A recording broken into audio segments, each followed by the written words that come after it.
All right, here we go back into it now. My next guest has been in the thick of it through this entire campaign, much like ourselves. We got in, rolled up our sleeves. We didn't mind getting dirty and fighting for this country. By the way, it paid off in a mandate on the 5th of November.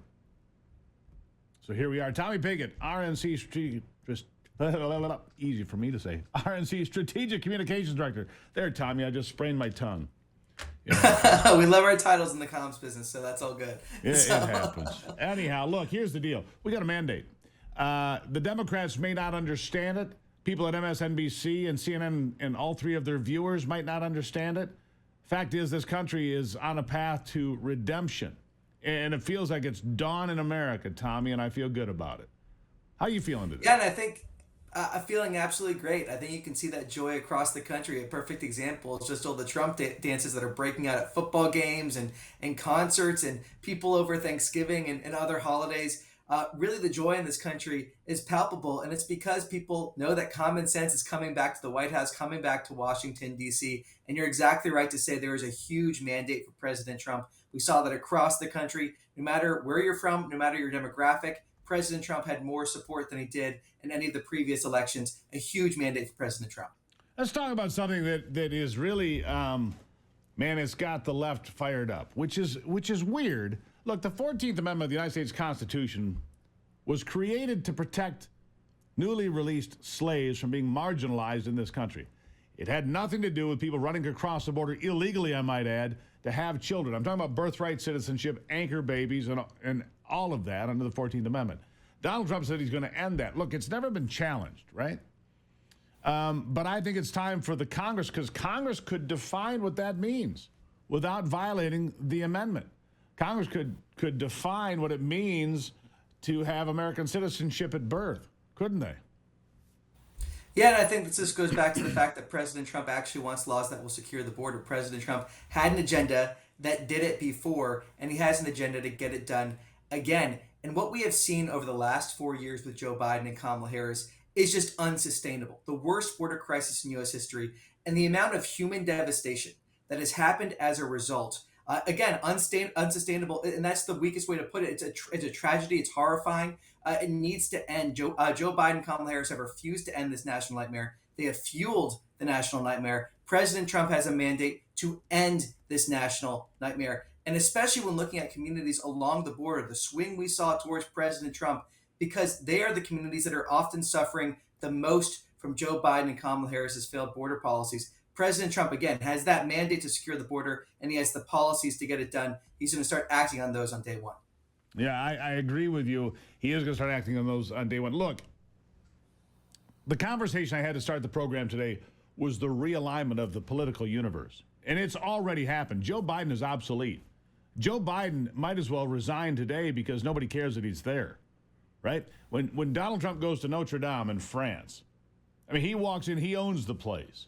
He's working the line, you know, shaking hands with world leaders and influencers and all the people that matter. He comes back, does a sit-down interview on Meet the Press. He owns Kristen Welker, owns that interview. I mean, the realignment is already done.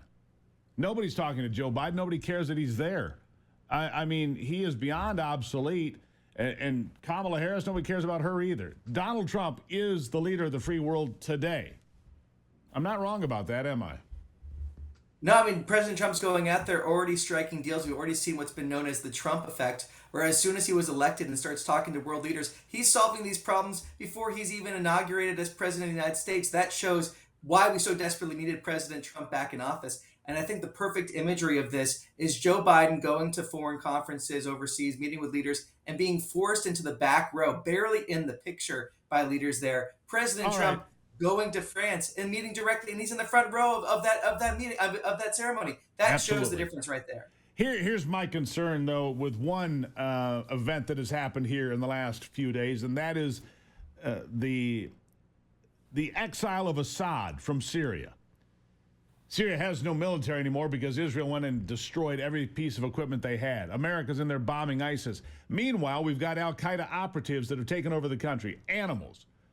You know, at least Assad and Russia kept the animals at bay for the last 20 years. Now the animals are in charge. Christians are running because they fear execution. And the timing of this is all too convenient, Tommy. All of this chaos in Syria coming 40 days, just over 40 days from Donald Trump coming into the White House. It almost smells like it's intentional to me. Am I too cynical?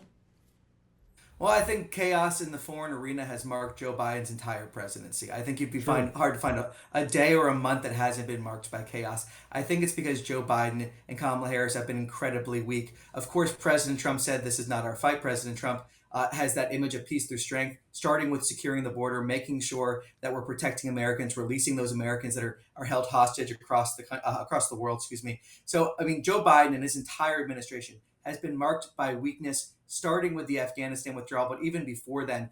So I think we need President Trump back in there to get back to peace through strength, make sure that we have a safer world and a safer America.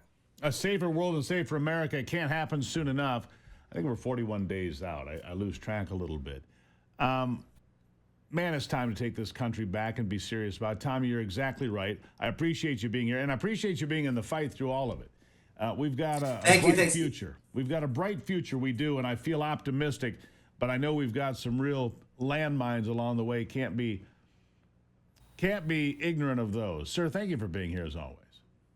Yeah, in many ways, the fight's just beginning. We got to get this done, and I know President Trump's going to. Thanks for having me on. It's been a pleasure.